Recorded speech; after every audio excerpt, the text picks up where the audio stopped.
Dapur Sehat Roja, meracik makanan lezat menjadi sehat. Kesembuhan itu biidznillah, atas izin Allah Subhanahu wa taala.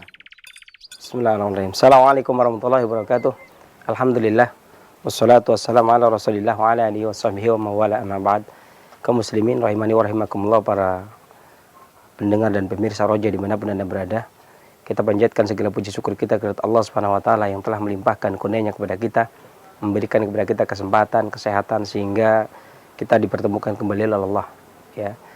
Salat serta salam semoga selalu senantiasa Allah curahkan kepada junjungan kita Nabi besar Muhammad sallallahu alaihi wasallam, kepada para keluarganya, para sahabatnya, para tabi'in, tabi'in dan seluruh pengikutnya yang selalu senantiasa istiqomah dalam menapaki sunnahnya hingga di yaumul kiamah.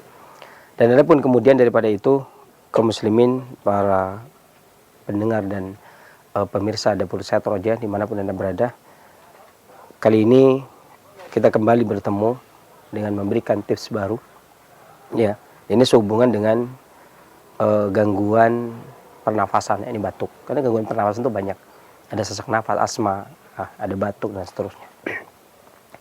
Batuk ini dalam kesehatan klasik disebabkan terutama batuk rejan, ya. Ini dikarenakan lemahnya energi vital paru, ya. Dan energi vital paru ini sangat penting perannya dikarenakan dia juga yang memimpin energi vital bagian luar, sehingga mencegah terjadinya angin masuk ke dalam tubuh. Dan ketika energi vital paru lemah, maka banyak hal yang bisa terjadi. Bisa ngantukan, bisa lemah, letih lesu, ya, dikarenakan energi vitalnya melemah. Kemudian bisa sesak nafas, ya, dan bisa juga terjadi batuk, baik batuk berdahak, kering dan seterusnya. Dan tentunya kelemahan ini disebabkan karena beberapa faktor.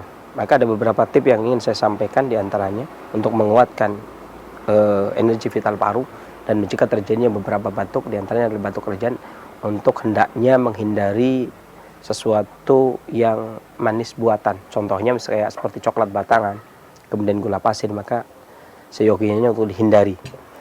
Dan beberapa hal, udang juga itu sebagusnya juga dihindari, kecuali memang benar-benar dia tidak diberikan bahan pengawet yang lainnya dan benar murni baru dapat, ya, itu biasanya tidak masalah. Saya pernah beberapa kali mencoba, itu tidak masalah. Tapi yang masalah adalah kalau dia sudah menginap diberi pemutih dan sebagainya, diberi tawas dan sebagainya, ini yang tidak bagus. Tapi yang paling penting adalah tidak mengkonsumsi coklat batangan, ini untuk menguatkan paru-paru kita. Dan paru-paru ini sebenarnya punya hubungan yang erat dengan jantung. Bahkan disebutkan dalam Miftah dari Sada bahwasanya paru-paru ini tukang kipasnya jantung. Paru-paru tukang kipasnya jantung. Jadi ketika jantung terlalu panas, maka paru-paru yang ikut menyejukkan. Maka ketika terjadi kelemahan pada paru-paru, otomatis juga ada permasalahan di jantung juga. Akan memberikan imbas, ketika dia lemah, akan memberikan imbas kepada organ lainnya. Di antaranya adalah yang paling dekat adalah jantung, ya. Untuk mengatasi gangguan paru, maka ada beberapa bahan yang kita siapkan, di antaranya adalah anggur, ya, anggur merah, kemudian ditambah dengan bawang putih, kemudian madu. Anggur ini meningkatkan stamina. Anggur itu dikenal meningkatkan stamina karena dia meningkatkan, menambah haroroh ataupun menambah rutubahnya. Sementara paru-paru itu membutuhkan haroroh, membutuhkan energi vital, ya.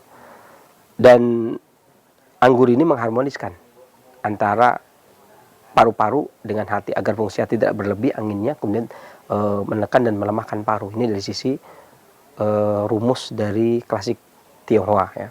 Kemudian juga bawang putih. Bawang putih ini juga kalau dari sisi penelitian banyak sekali kandungannya, ya. Baik juga untuk jantung, ya, baik juga untuk kanker, untuk timbunan-timbunan, untuk kolesterol, untuk stroke dan sebagainya. Tapi dia juga termasuk bahan obat yang sering dikenal untuk menguatkan paru-paru dikarenakan pedasnya. Ada pepatah kuno yang mengatakan, orang klasik mengatakan bahwasanya paru-paru itu mengembangkan fungsinya dengan makanan yang rasanya pedas, ya. Maka dia menguatkan energi vitalnya dengan makanan yang rasanya pedas. Maka diambil dari situ kemungkinan besar orang meracik bahan obat kemudian menggunakan bawang putih. Walaupun sebenarnya kalau tidak ada bawang putih bisa pakai bawang merah, bisa pakai jahe, ya. Tapi efektif yang biasa digunakan dalam resep untuk batuk ini, ya, adalah bawang putih, ya. Kemudian madu. madu itu selain menguatkan limpa, dikarenakan boleh dibilang, kalau saya boleh bilang, madu itu sifatnya manusiawi sekali, karena kalau manusia terdiri dari harorah dan rutubah, maka madu pun memiliki sifat harorah dan memiliki sifat rutubah. Jadi dia memiliki sifat yang sama dengan manusia. Maka dikala manusia itu lemah harorahnya, maka dia menambah harorah. Karena tidaklah harorah bisa bertambah kuat kecuali dengan menambah rutubah. Begitu pula sebaliknya. Rutubah itu tidak akan bisa bertambah kecuali dengan bertambahnya harorah. Karena yang membuat rutubah saripati makanan adalah harorah. Ya, dan madu ini juga bukan cuma menguatkan paru, tapi juga menguatkan jantung, tapi juga menguatkan limpa. Dan yang paling penting di sini adalah madu itu pengharmonis. Ada kesan di sini. Bawang putih itu rasanya pedas ya. Bawang putih itu rasanya pedas. Kemudian bertemu dengan anggur yang sifatnya lebih netral. Ya. Netral, bahkan terkadang cenderung ke arah sejuk, terkadang cenderung ke arah hangat. Ya, maka biasanya diberikan madu adalah memiliki fungsi yang pertama untuk mengharmoniskan.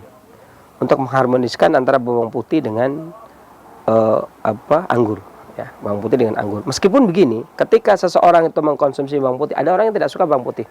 Ada orang yang tidak suka bawang putih. Bagaimana cara mensiasatinya agar bisa tetap mengkonsumsi bawang putih? Itu bisa dicampur dengan air teh hijau.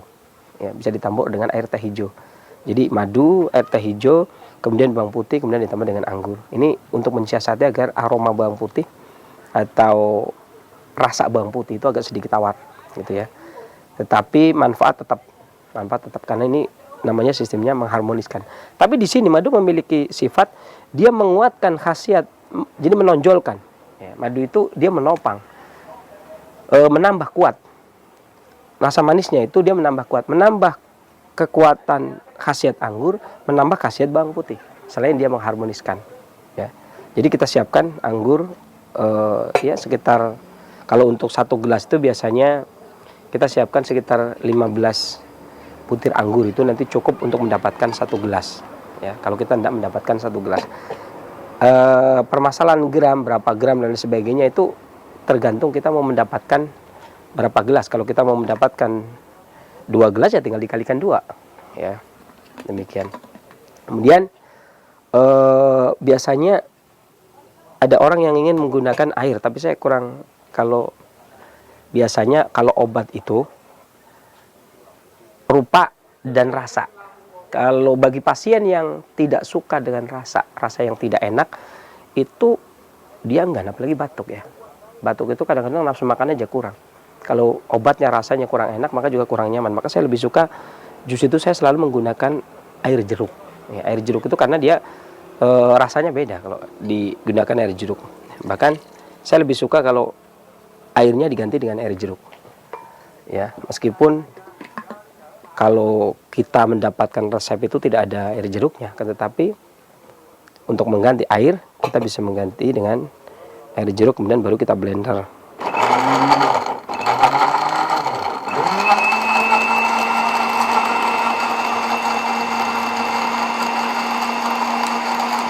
Anggur yang sudah dipotong-potong ini baru kita blender bersama dengan bawang putih. Nanti kita tambahkan madu setelah halus. Jadi kalau bawang putih saja kalau di blender aromanya kuat sekali. Tapi kalau bersama dengan anggur sudah agak turun, makanya kita mengharmoniskan dengan madu.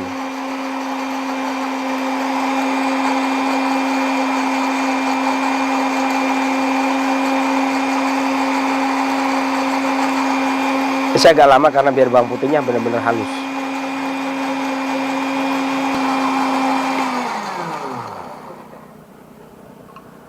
Ya. Dan tentunya aroma bawang putihnya lebih menang daripada anggurnya. Ya, makanya kita kasih madu. Cukup 1 sendok makan saja. 1 sendok makan saja.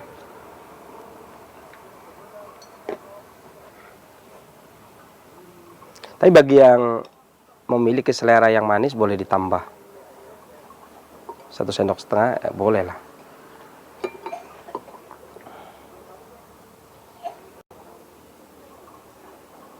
Ini tidak terlalu penuh 1 gelasnya. Baru kemudian kita aduk lagi.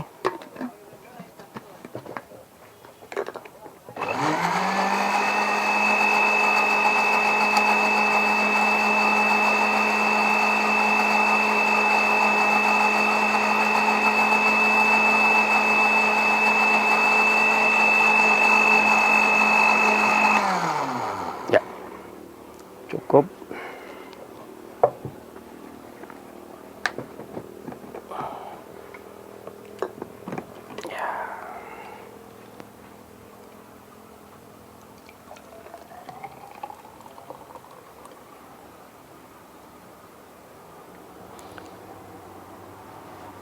Untuk mendapatkan air 1 gelas atau jus 1 gelas, kita bisa menggunakan 15 butir anggur dan airnya sekitar 1 cangkir atau 150 cc. Tadi saya sengaja menggunakan sekitar 100 cc ya, karena ada tambahan sedikit bawang putih.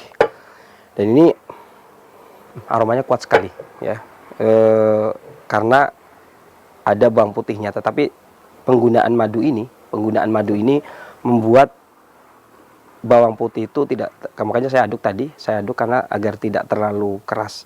Makanya aromanya tidak sebagaimana tadi yang pertama ya. Dan ini bisa sebenarnya bukan cuma digunakan untuk batuk kerajaan saja, tapi juga digunakan untuk bronkitis, bahkan untuk sesak nafas ya, dan juga digunakan untuk gangguan flu. Dan termasuk sebenarnya bawang putih ini juga menurunkan kolesterol ya.